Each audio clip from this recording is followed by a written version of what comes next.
হরে কৃষ্ণ কৃষ্ণ কৃষ্ণ হরে হরে, হরে রাম রাম রাম হরে হরে। যখন আমরা কোনো বনে প্রবেশ করি তখন এই সবুজ ঘাস দেখে, এই কোমল ঘাস দেখে আমাদের মন প্রফুল্ল হয়ে ওঠে।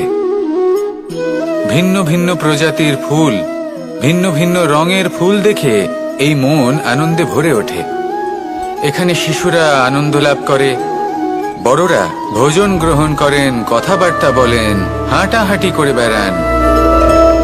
এবার ভেবে দেখুন, যখন এই উপবনের নির্মাণ হয়েছিল সেই সময় যদি এই মাটিকে সঠিকভাবে খনন না করা হতো, যদি তাতে সঠিকভাবে বীজ রোপণ না করা হতো, যদি কোনো সংঘর্ষ না হতো, পরিশ্রম না করা হতো, যদি চলতে চলতে পায়ে কাঁটা না বিঁধে যেত, তাহলে এই সুন্দর বন দেখে আমরা কি এই আনন্দ লাভ করতে পারতাম?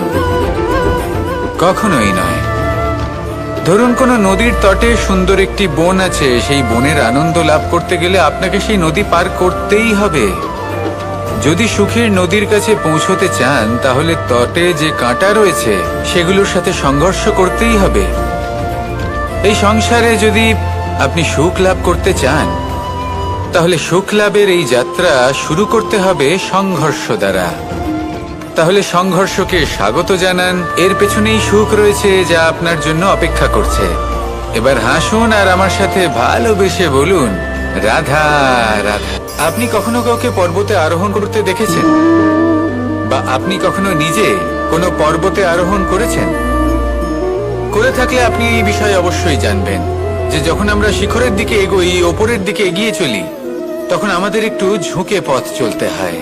তখনই আমরা সেই পর্বত আরোহণ করতে পারি। কিন্তু যে ব্যক্তি নিচের দিকে ফিরে আসছেন, তিনি কিন্তু ঝুঁকে চলেন না, তিনি দৃঢ়ভাবে সোজা হয়ে নিচে নামেন। এই ভারসাম্য বজায় রাখার এই খেলাতে সংসারের একটা সার লুকিয়ে রয়েছে। যদি আপনিও জীবনে উঁচুতে উঠতে চান, শিখরে পৌঁছতে চান, তাহলে আপনাকেও নত হয়ে, বিনম্র হয়ে সামনে এগোতে হবে। সেখানে যদি আপনি বুক চিতিয়ে, উদ্ধতভাবে, অহংকার বোধ নিয়ে চলতে থাকেন, সেখান থেকেই আপনাকে নিচে নামতে হবে।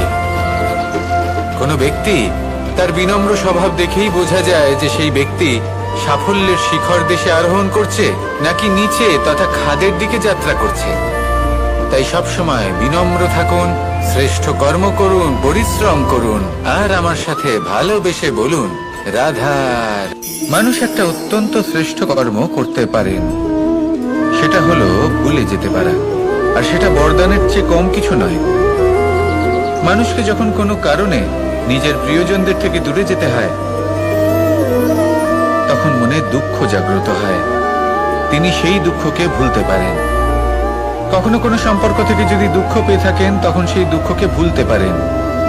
কিন্তু এই সংসারের প্রত্যেক আবেগ, প্রত্যেক বস্তু ভুলে যাওয়া উচিত নয়।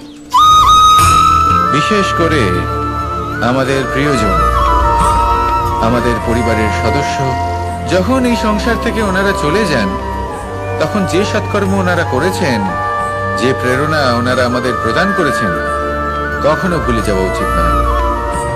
যখন আপনি কোনো উঁচু স্থানে পৌঁছে যান, আপনি সাফল্য লাভ করেন, তখন সেই সকল বন্ধুদের ভোলা উচিত নয় যারা আপনার সাথে আরম্ভ থেকে ছিল, যারা সব সময় আপনাকে সাহায্য করেছে। আর সব থেকে গুরুত্বপূর্ণ কথা, আপনার বয়স যতই বৃদ্ধি পাক না কেন, মাতা পিতাকে কখনো ভুলবেন না। আপনি যতই বড় হন না কেন, আপনি তাদের সন্তানই থাকবেন। অভিজ্ঞতার দিক থেকে ওনাদের থেকে ছোটই থাকবেন। তাই সবসময় নিজের মাতা পিতাকে নিজের সাথে রাখুন, কখনো তাদের ভুলবেন না। সেই সকল ব্যক্তিদের ভুলে যাবেন না যারা দুঃখের দিনে আপনার সাথে ছিল, তবেই জীবনে সুখ পাবেন। আসুন আর আমার সাথে ভালোবেসে বলুন, রাধা রাধা। কখনো কখনো আমরা শুভ উদ্দেশ্য নিয়ে কারোর মঙ্গল কামনা করি, তার জন্য কোনো ভালো কর্ম করি, এবং সেই ব্যক্তি আমাদের বন্ধুত্ব নিয়ে, আমাদের সম্পর্ক নিয়ে, আমাদের সততা নিয়ে প্রশ্ন করতে থাকে, আমাদের সন্দেহ করে। তখন আমাদের দুঃখ হয়, কিন্তু এটা হওয়া উচিত নয়। কারণ যখনই কোনো ব্যক্তি আপনাকে সন্দেহ করছে, তাতে আপনারই মূল্য বৃদ্ধি পাচ্ছে। একটা কথা বলুন, আপনি কখনো শুনেছেন যে কয়লার শুদ্ধতার পরিমাপ করা হচ্ছে? শোনেননি, কারণ এমনটা কখনো হয়ই না।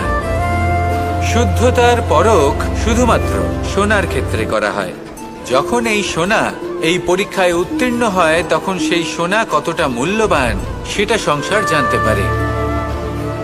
সেই রকমই এই সংসার আপনাকেও পরখ করবে। যখন আপনি এই পরীক্ষায় উত্তীর্ণ হবেন, তখন আপনার মূল্য কতটা অধিক সেটা এই সংসারও জানতে পারবে। সেই জন্য যখনই কেউ আপনার উপর সন্দেহ করবে, দুঃখ পাবেন না। শুধু এই কথাটার খেয়াল রাখবেন, আপনি কি উচিত পথে চলেছেন, উচিত কর্ম করছেন। সকলের প্রতি আপনার মনে যেন সদ্ভাবনা। মানুষের এই সংসারে জীবনযাপন করার জন্য কিছু জিনিসের প্রয়োজন পড়ে। এমন কিছু আবেগ, এমন কিছু বস্তু আছে যেগুলো তার প্রয়োজন হয়। কিন্তু সব থেকে বেশি যে জিনিসটা তার প্রয়োজন হয় সেটা হলো সম্মানের। আমাদের ভালো লাগে যখন কেউ আমাদের সম্মান করে। আমরা কাউকে সম্মান করলে তারও সেটা ভালো লাগে। কিন্তু আপনি দেখবেন যে সংসারে বেশিরভাগ মানুষ দুটি মাপদণ্ডের ভিত্তিতে সম্মান করেন। হয় বয়স দেখে করেন বা উপার্জন দেখে, অর্থাৎ সেই ব্যক্তি কতটা উপার্জন করেন। এবার ভেবে দেখুন, এটা আবশ্যক নয় কারোর বয়স যদি বেশি হয় তার বুদ্ধিও ততটাই বেশি হবে। আবশ্যক এটাও নয় যে কোনো ব্যক্তি যদি অত্যন্ত ধনী হন বা তার মনও নির্মল হবে বা তিনি সৎকর্ম করবেন বা এমন কোনো কর্ম করবেন যাতে উনি সম্মান লাভ করতে পারেন। হতে পারে উনি ধনী কিন্তু দুশ্চরিত্র। সেই জন্য বয়স বা উপার্জন দেখে কোনো ব্যক্তিকে সম্মান করবেন না। কর্ম দেখুন। যদি গভীরভাবে ভেবে দেখেন তাহলে দেখবেন যদি কোনো মানুষ কোনো সৎকর্ম করেন তাহলে তার প্রতি হৃদয় থেকে সম্মান জাগ্রত হয়।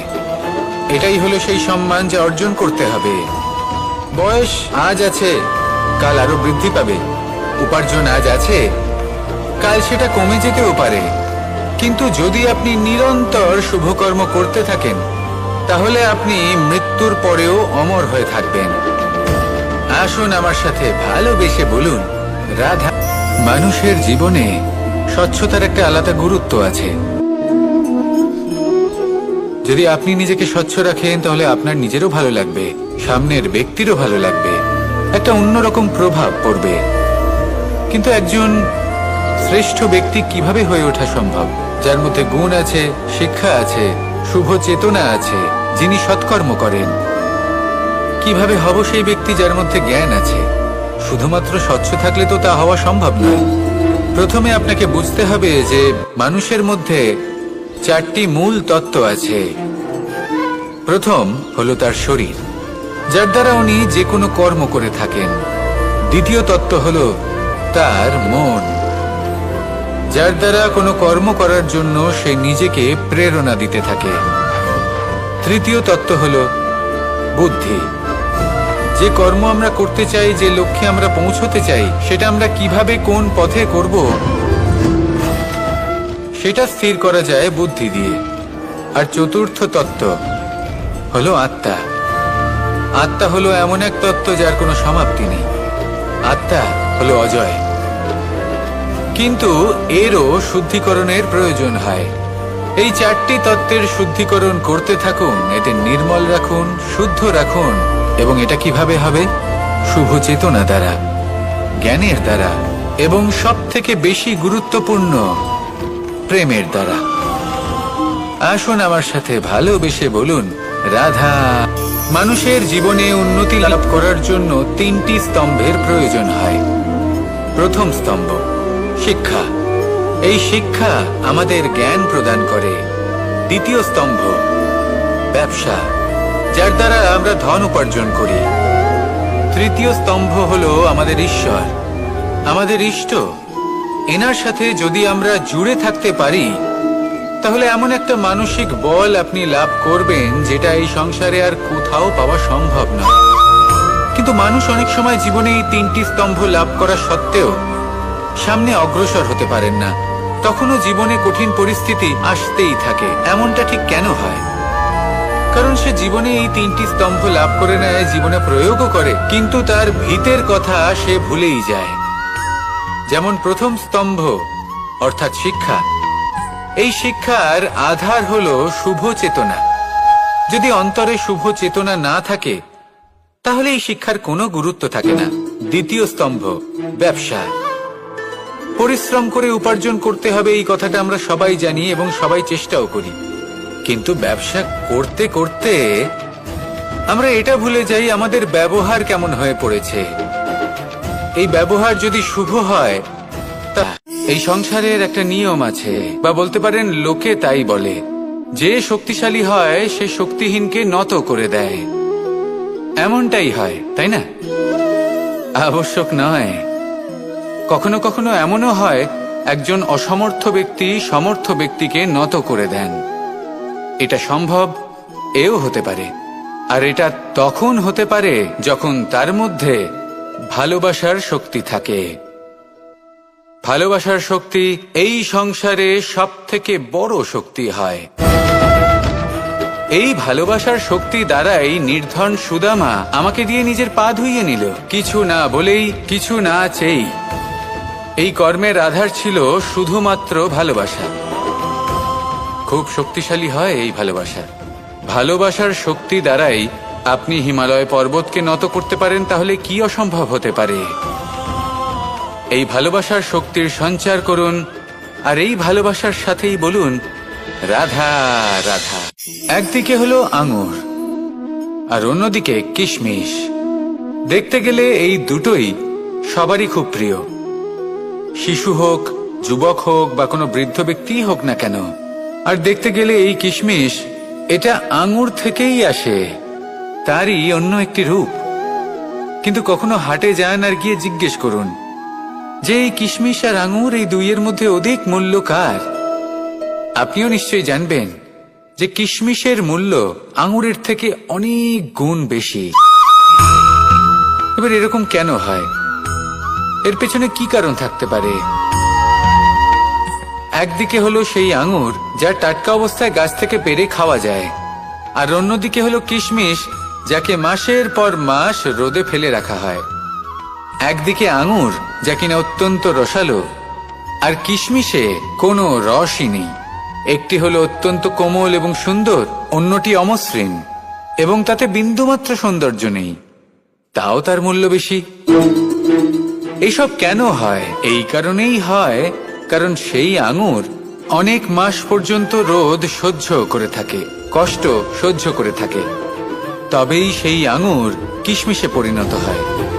এবার জীবনের কড়া রোদ যাকে সহ্য করতে হয়, তার সাথেও এটাই হয়ে থাকে, তারও মূল্য আপনা থেকেই বৃদ্ধি পায়। আপনার জীবনে আপনার গুণ, আপনার প্রতিভা, তা অত্যন্ত গুরুত্বপূর্ণ। কিন্তু যখন আপনি অভিজ্ঞতা লাভ করেন, তখনই সেই অভিজ্ঞতা আপনার গুণ এবং প্রতিভাকে আরো অনেক বেশি শ্রেষ্ঠ করে তোলে। তাই জীবনের কঠোর রোদের মধ্যেও দাঁড়িয়ে থাকাটা শিখে নিন, সাহসের সাথে কঠিন পরিস্থিতির সম্মুখীন হওয়াটা শিখে নিন। ঠিক এইভাবেই অভিজ্ঞতা লাভ করতে হয়, আর এই অভিজ্ঞতা আপনার মূল্য বৃদ্ধি করতেই থাকবে, করতেই থাকবে। আর তখন এই মন প্রসন্ন হয়ে বলবে রাধা রাধা। আমাদের সকলের জীবনেই দুই ধরনের ব্যক্তি থাকেন, বন্ধু এবং শত্রু। তারা হলেন আমাদের প্রিয় বন্ধু, যারা আমাদের জীবনে সবসময় আমাদের পাশে থাকেন। কখনো কখনো আমরা তাদের জন্য কিছুই করি না, তাও তারা আমাদের আনন্দ প্রদান করেন, ভালোবাসা প্রদান করেন। আর অন্যদিকে থাকে আমাদের শত্রু। দেখতে গেলে যখন আমরা জন্ম নিই, তখন কিন্তু আমাদের কোনো বন্ধু থাকে না, আমাদের কোনো শত্রুও থাকে না। কিন্তু যত ধীরে ধীরে আমরা জীবনে এগোতে থাকি, আমাদের বয়স বাড়তে থাকে, তখন আমাদের বন্ধু আর শত্রু এই দুইয়ের সংখ্যা বাড়তে থাকে। আর সেই সবকিছু নির্ভর করছে আমাদের কথার ওপর এবং আমাদের ব্যবহারের ওপর। এবারে আপনি যদি কোনো ব্যক্তিকে স্বাগত জানান উদার চিত্তে, ভালোবেসে, তাহলে সেই ব্যক্তি আপনার বন্ধু হবেই হবে। কিন্তু যদি আপনি নিজে হাতে কাউকে সামনে অগ্রসর হতে বাধা দেন, বিনা কারণে তার সাথে খারাপ ব্যবহার করেন, তাহলে তার মনে শত্রুতার বোধ অবশ্যই জেগে উঠবে। আর রইল বিষয় কথার, যদি আপনার কথা মধুর হয় তাহলে সবাইকে আপনি আপন করে নিতে পারবেন। এই কথাই যদি কটু হয় তাহলে আপনার আপনজনেরাও দূরে চলে যেতে পারে। তাই নিজের কথার ওপর সংযম রাখুন এবং নিজের আচরণ উদার করে তুলুন। জীবনে সুখই সুখ থাকবে। আসুন আমার সাথে ভালোবেসে বলুন, রাধা। এই সংসারে সব থেকে ভয়ানক এবং গভীর অন্ধকার কোনটা? সেটা যখন মেঘ সূর্যকে ঢেকে দেয় এবং সংসার অন্ধকারাচ্ছন্ন হয়ে ওঠে, নাকি তখন যখন সূর্যাস্তের সময় ঘনিয়ে আসে, সূর্য ঢলে যায় এবং এই সংসারে অন্ধকার ছেয়ে যায়, নাকি সেই অমাবস্যার রাত্রি যখন চতুর্দিকে ঘন অন্ধকার থাকে এবং চন্দ্রমার প্রকাশ কোথাও থাকে না? না, এই সংসারে সব থেকে বেশি ভয়ানক অন্ধকার হল মানসিকতার অন্ধকার। মানসিকতা খুব গভীর একটা বিষয়। এই মানসিকতাই সত্যের রূপ ধারণ করে এবং আমাদের এই মানসিকতা এবং বিবেকে একটা সূর্য থাকে। যদি আমরা এটা জীবন থেকে বের করে ফেলি তাহলে নিরাশা, হতাশা, অসফলতা এর এমন এক ঘন অন্ধকারে আমরা ফেসে যাব যে তার থেকে বাইরে বের হওয়া প্রায় অসম্ভব ব্যাপার হয়ে দাঁড়াবে। বড়ই কঠিন হয় সেই সময়। সেই জন্য ইতিবাচক মনোভাব থাকা খুব প্রয়োজনীয়। এটা ভাববেন না যে এটা আমার সাথে কেন হলো, এই সমস্যা কেন এলো, ওই ব্যক্তি আমার সাথে এটা কেন করলেন। এটা ভাবুন যে আমি জীবনে যে পরিস্থিতিতে দাঁড়িয়ে আছি তার থেকে আমি ঠিক কিভাবে বাইরে বেরোতে পারবো। যতই ঘন অন্ধকার থাকুক না কেন, খুব ছোট একটা প্রদীপের প্রকাশ আমাদের পথপ্রদর্শক হয়ে দাঁড়াতে পারে। আর আমাদের জীবনে এই ছোট্ট একটা প্রকাশ হলো আশা। এই আশার একটি কিরণ আমাদের অত্যন্ত গাঢ় অন্ধকারেও পথ দেখাতে পারে। তাই এই আশাকে সবসময় মনে প্রজ্বলিত করে রাখুন। গাঢ় থেকে গাঢ় অন্ধকারের সাথে, কঠিন থেকে কঠিনতর সমস্যার সাথে লড়াই করুন, সামনে এগিয়ে চলুন আর আমার সাথে ভালোবেসে বলুন, রাধা। এই সংসারে এমন কোন আবেগ আছে যা সবসময় কটু বলে মনে হয়, কিন্তু সবার শেষে এটি সব থেকে বেশি মধুর উপলব্ধি প্রদান করে, সব থেকে বেশি মধুর অনুভূতি প্রদান করে। উত্তর পেলেন না? আপনাকে একটা উদাহরণ দিই। যখন মাতা সীতাকে অপহরণ করা হয়েছিল তখন শ্রীরাম অপেক্ষা করেছিলেন 4 মাস পর্যন্ত। উনি খুঁজতে চেয়েছিলেন, কিন্তু উনি ওনার খোঁজ বন্ধ রেখেছিলেন। কল্পনা করে দেখুন ওনার কতটা যন্ত্রণা হয়েছিল। উনি শুধু অপেক্ষা করছিলেন, কারণ তখন বর্ষা ছিল। অনেক দিন পর্যন্ত সূর্যের আলো দেখা যায়নি। উনি জানতেন এরকম সময় বানর সেনার পক্ষে বনের মধ্যে পথ খোঁজা খুবই কঠিন কাজ হবে। সাগর পার করা অত্যন্ত কঠিন হয়ে দাঁড়াবে। তারা হয়তো বনের মধ্যে পথ হারিয়ে ফেলবে। উনি অপেক্ষা করলেন, আর এই অপেক্ষার ফল হিসেবে উনি কি লাভ করলেন? সাগরে সেতু নির্মাণ করলেন এবং মাতা সীতাকে সসম্মানে আবার ফিরিয়ে আনলেন। যদি শ্রীরাম অপেক্ষা না করতেন তাহলে হয়তো এই সবকিছু কখনোই সম্ভব হতো না। এটাই হলো শক্তি ধৈর্যের। এটাই হলো আমাদের কাছে শিক্ষা। এই ধৈর্যই প্রত্যেকবার আমাদের অত্যন্ত কঠিন বলে মনে হয়। ধৈর্য ধরা অত্যন্ত কঠিন, কিন্তু অবশেষে এটাই সব থেকে শ্রেষ্ঠ ফল দান করে, সব থেকে মধুর উপলব্ধি, সব থেকে মধুর অনুভূতি প্রদান করে। তাই ধৈর্য ধরে থাকুন, সবকিছু শুভ হবে। আর তখন এই মন প্রফুল্ল হয়ে বলবে, রাধা রাধা। সুখ এবং দুঃখ এই দুই হলো আমাদের জীবনের অবশ্যম্ভাবী এবং গুরুত্বপূর্ণ অঙ্গ। আমাদের সকলের জীবনে কখনো সুখও আসে, আবার কখনো দুঃখও আসে। আমরা সবসময় ভাবি আমরা কিভাবে সুখ লাভ করব, কিভাবে আমরা দুঃখ থেকে দূরে থাকতে পারি। আর এই জীবনে যা কিছুই ঘটুক না কেন, সেই সবকিছু আমরা সুখ এবং দুঃখের মাপদণ্ডে মেপে থাকি। এবার এখানে একটা ছোট্ট বিষয় আছে।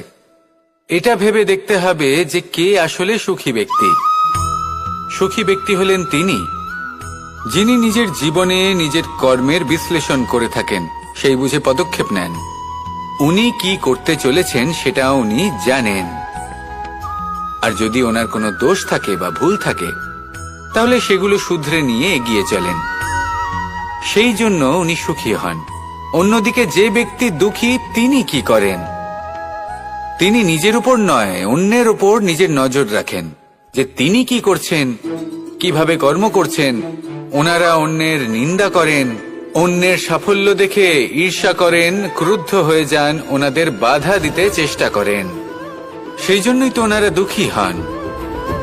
এই সংসারে এমন অনেক ব্যক্তি আছেন যারা এই কারণে দুঃখী নন যে তাদের জীবনে দুঃখ আছে। তারা এই কারণে দুঃখ পান কারণ অন্যের জীবন অনেক বেশি সুখের। দেখুন, শেষ পর্যন্ত আপনাকে নিজের কর্মের প্রতি মনোসংযোগ করতেই হবে, অন্যের প্রতি নয়। কারণ আপনার জীবনে আপনার কর্ম হলো এমন একটা জিনিস যা আপনার নিয়ন্ত্রণে আছে। নিরন্তর চেষ্টা করতে থাকুন, নিজের কর্মকে বুঝতে শিখুন, শুধরে নিন, নিজেকে শ্রেষ্ঠ করে তুলুন। তখন সাফল্য নিজে থেকে আপনার কাছে আসবে, আর এই মন প্রসন্ন হয়ে বলবে, রাধা রাধা। মুক্তোর এই মালা দেখতে কত সুন্দর হয়, তাই না? যিনি ধারণ করেন তাকেও এটা শীতলতা প্রদান করে, আর যে ব্যক্তি দেখে তার চোখও এই দৃশ্য দেখে শান্তি উপলব্ধি করে। কিন্তু ভাবুন, যদি এমন কিছু হয় যে সুতো দ্বারা এই মুক্তোর মালা তৈরি হয়েছে সেটা কেউ ছিঁড়ে দেয়, তাহলে এই মুক্তোর মালা ছিঁড়ে যাবে আর সমস্ত মুক্ত মাটিতে পড়ে যাবে, ছড়িয়ে পড়বে। তখন কি আমরা এটা ভাববো যে এটা তো মাটিতে পড়ে থাকা বস্তু, এটা আমি তুলব না? ভাববো না, তাই না? আমরা নিচু হয়ে একটা মুক্ত কুড়িয়ে নিই এবং আবার এদের সুতোর মধ্যে প্রবেশ করাই। কেন? কারণ এই মুক্ত হলো বহুমূল্য। এতে কোনো সন্দেহ নেই যে এই মুক্ত হলো বহুমূল্য। কিন্তু এর থেকেও অনেক বেশি বহুমূল্য হলো আমাদের জীবনে আমাদের সম্পর্ক, আমাদের বন্ধু বান্ধব। এই সম্পর্কেও কখনো কখনো বিবাদ হয়, মনোমালিন্য হয়, এগুলোও ছড়িয়ে যায়। আর সেই সময় এই মুক্তোর মতোই নত হয়ে আমাদের এই সম্পর্কগুলিকে হাতে তুলতে হবে, এদের জুড়তে হবে, এদের আগলে রাখতে হবে, কারণ এদের থেকে বহুমূল্য আর কিছুই নেই। আর যদি এই কাজটা আপনি শিখে নিতে পারেন, তাহলে আপনার জীবনের এই সম্পর্ক, এই বন্ধুত্ব সবসময় আপনাকে বল প্রদান করবে, আনন্দ প্রদান করবে, আর এই মন সুপ্রসন্ন হয়ে বলবে, রাধা রাধা। আপনারা সবাই একটা গাছের পাতাকে দেখুন, যতক্ষণ পর্যন্ত গাছের সাথে, মানে গাছের ডালের সাথে জুড়ে থাকে, সে সবুজ থাকে, বাতাসের সাথে সে নড়তে থাকে। যতক্ষণ পর্যন্ত ও সূর্য থেকে পাওয়া রশ্মির শক্তি গাছে পৌঁছে দেয়, ততক্ষণ ও ডালের সাথে যুক্ত থাকে। কিন্তু যখন সেই পাতা শুকিয়ে যায়, তখন তার কোনো গুরুত্ব থাকে না। সেই পাতা গাছের ডালে এবং বৃক্ষের কাছে বোঝা হয়ে থেকে যায়। এবং এমন এক সময় আসে যখন সেই ডালটি শুকনো সেই পাতাকে পরিত্যাগ করে। এটাই আমরা এই প্রকৃতিতে দেখি এবং এটাই হলো সত্য। আর এটাই আমাদের জীবনে খুব বড় একটা শিক্ষা। যদি আপনিও নিজের জীবনে নিজের আপনজনদের কাছে বোঝা স্বরূপ হয়ে দাঁড়ান, তাহলে তারা আপনাকে যতই ভালোবাসুক না কেন, ওনারা যদি নাও চান, তাহলেও এমন এক দিন আসবে যখন আপনার আপনজন আপনাকে পরিত্যাগ করবে। সেই জন্য সবসময় আত্মনির্ভর হয়ে ওঠার চেষ্টা করুন, নিরন্তর পরিশ্রম করতে থাকুন, কারোর উপর বোঝা হয়ে থাকবেন না, বরং তার সাথে মিলে দায়িত্ব পালন করুন। এমনটা করবেন, তাহলে আপনার সম্মানও বজায় থাকবে এবং সম্পর্কের মধ্যে আপনার মূল্যও বজায় থাকবে। আসুন আর আমার সাথে ভালোবেসে বলুন, রাধা রাধা। আমাদের মধ্যে এমন অনেক মানুষ আছেন যারা বই পড়তে পছন্দ করেন, অনেক মানুষ আছেন যারা ভিন্ন ভিন্ন রকমের কাহিনী পড়েন। এবার পড়তে পড়তে মাঝে এমন একটা অধ্যায় অবশ্যই আসে যা আমাদের হৃদয় স্পর্শ করে যায়। আমরা হৃদয় যন্ত্রণা অনুভব করি, তাও আমরা সেই কাহিনী শেষ পর্যন্ত পড়ি এবং তখন আমরা বুঝতে পারি যে সেই যন্ত্রণাময় অধ্যায়টি কেন এসেছিল, তার থেকে আমরা কি শিক্ষা পেলাম, এবং আমরা অবশেষে লক্ষ্যেও পৌঁছলাম। কিন্তু যদি সেই যন্ত্রণাদায়ক অধ্যায়টিতে আপনি থেমে যান, আপনি যদি এটা ভাবেন যে আমি আর পড়তে পারবো না, তাহলে আপনি জানতেও পারবেন না যে পরবর্তীতে কি হতে চলেছে। এই মন দুঃখে ভরে উঠবে, মনে প্রশ্ন আসতেই থাকে যার উত্তর আমরা পাই না, নিজেদের লক্ষ্য বুঝতেই পারি না।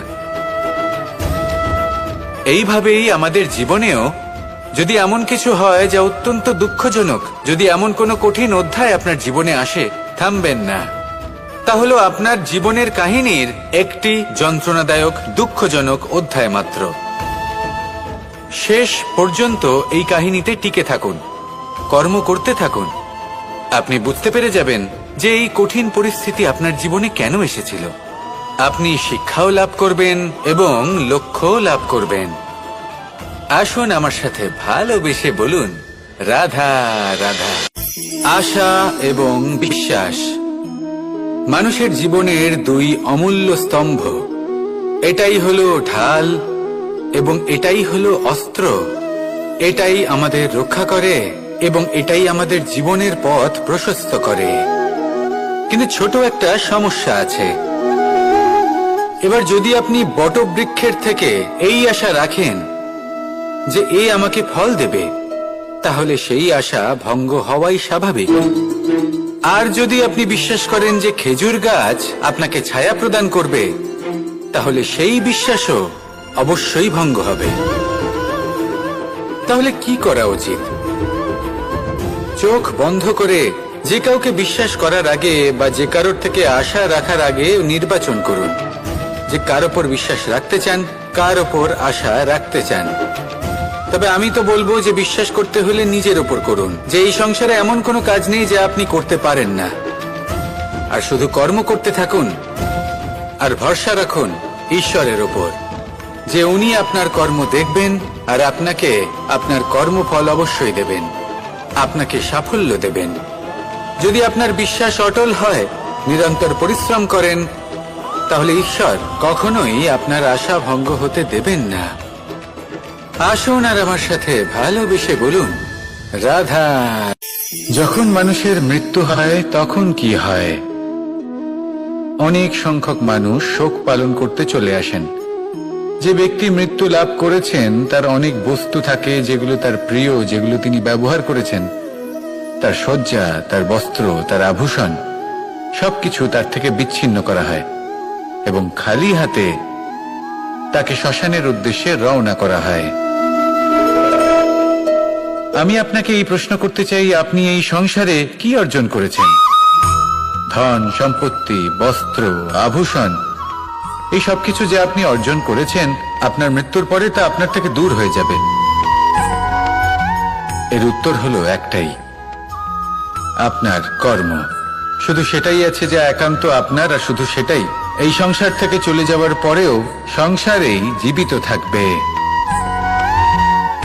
যদি আপনি দুষ্কর্ম করেন, তাহলে এই সংসার আপনাকে একটি অনুচিত উদাহরণ হিসেবে মনে রাখবে যে এই ব্যক্তি খুব পাপী ছিল, অনুচিত কর্ম করতেন। যে পথে তিনি চলেছেন সেই পথে কারোর চলা উচিত নয়। সেখানেই যদি আপনি সৎকর্ম করেন, তাহলে সংসার চিরকাল এটাই বলবে যে খুব ভালো মানুষ ছিলেন, সবাইকে ভালোবাসতেন, সবাইকে সাহায্য করতেন, আমার খুব প্রিয় মানুষ ছিলেন। এটাই হলো শ্রেষ্ঠ কর্ম। সেই জন্য জীবনে শুধুমাত্র ধন সম্পত্তি, আভূষণ এই সব অর্জন করতে গিয়ে নিজের মনোনিবেশ করবেন না। শ্রেষ্ঠ কর্ম করুন। সংসার থেকে চলে যাওয়ার পরেও এই কর্মই এই সংসারে আপনাকে জীবিত রাখবে। আসুন আমার সাথে ভালোবেসে বলুন, রাধা রাধা। এই শুকনো পাতাটিকে দেখুন, নিষ্প্রাণ হয়ে পড়েছে। কোনো একটা সময় এই পাতাটি একটা গাছের ডালে ছিল। সেই গাছ ওর লালন পালন করত। যখন যখন বাতাস বইত, এই পাতায় কম্পন দেখা দিত, মনকে প্রফুল্ল করে তুলত। কোনো একদিন এই পাতা গাছের ডাল থেকে ঝরে পড়ে গেল। নিঃসন্দেহে ও নিজের স্বাধীনতা পেল, কিন্তু আস্তে আস্তে শুকিয়ে গেল, নিষ্প্রাণ হয়ে গেল। দেখুন, আমি এই কথা বলছি না যে স্বাধীনতা অনুচিত, কখনোই না। কিন্তু যে কোনো পরিস্থিতিতে স্বাধীন হতে চাওয়া এটা নিশ্চিত রূপে অনুচিত। আমরা যদি আমাদের জীবনে পরিবারের গুরুত্ব ভেবে দেখি, তাহলে এই পরিবারে যতই মতভেদ থাকুক না কেন, যতই মনোমালিন্য থাকুক না কেন, যতই বিবাদ থাকুক না কেন, এই সব মিটিয়ে নেওয়া অত্যন্ত প্রয়োজনীয়। সেই সবকিছু সমাপ্ত করা অত্যন্ত প্রয়োজনীয়। কখনো এই পরিবারকে ভাঙতে দেবেন না, কখনো এই পরিবার থেকে দূরে চলে যাবেন না। এই পরিবার হলো আমাদের জীবনের একটা অমূল্য সম্পদ, অমূল্য এক আশ্রয়, যা এই সংসারে হয়তো কোথাও আপনি পাবেন না। তাই একে আগলে রাখুন। ভেবে নিন আপনি পাতা আর আপনার পরিবার সেই গাছ। আসুন আমার সাথে ভালোবেসে বলুন, রাধা রাধা। কখনো কখনো অন্ধকারের সাথে লড়াই করার জন্য আমরা প্রদীপ জ্বালাই। এতে প্রথমে সলতে রাখি, তারপর তেল ঢালি, তারপর আগুন জেলে এটা প্রজ্বলিত করি। তারপর একটা সময় আসে যখন এই প্রদীপ নিভে যায়। কারণটা কি? কারণ কি এটা যে প্রদীপের প্রকাশমান হওয়ার ক্ষমতা সমাপ্ত হয়েছে? না, এই যে আগুন আমরা দেখতে পাচ্ছি, এই আগুনের জন্য যে শক্তির প্রয়োজন হয় তা আসে এই তেল থেকে। যদি এই তেল সমাপ্ত হয়ে যায়, তাহলে এই প্রকাশ তাও সমাপ্ত হয়ে যায়। আর আমাদের জীবনে এই তেল হলো আমাদের কর্ম, আর এই আগুন আর এর দ্বারা উৎপন্ন হওয়া প্রকাশ আমাদের ভাগ্য। যত আমাদের কর্ম ক্ষীণ হতে থাকবে, আমাদের ভাগ্য সৌভাগ্য কোথাও না কোথাও লুপ্ত হয়ে যাবে। যে উজ্জ্বল ভবিষ্যৎ আমরা চাইছি তা কখনো লাভ করতে পারবো না যদি কর্ম না করি। ঠিক যেমন তেল ছাড়া অগ্নি উৎপন্ন হয় না, তেমনি কর্ম ছাড়া সৌভাগ্য হয় না। আর যেমন কর্ম তেমন ভাগ্য।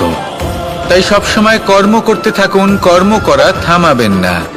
আর আমার সাথে ভালোবেসে বলুন, রাধা রাধা। যখন আমরা মৌন থাকি তখন আমরা কতটা শক্তি ব্যয় করি, বিন্দুমাত্র নয়। সেখানেই যখন আমরা রুষ্ট হই তখন আমরা কতটা শক্তি ব্যয় করি। আমাদের রক্ত গরম হয়ে ওঠে, চোখ থেকে যেন অগ্নি বর্ষা হয়, আমরা চিৎকার করতে থাকি, জোরে কথা বলি, কখনো কখনো আমরা অনুচিত কর্ম করে বসি। সবকিছুই ক্রোধের বশে করি। এবার এই ক্রোধকে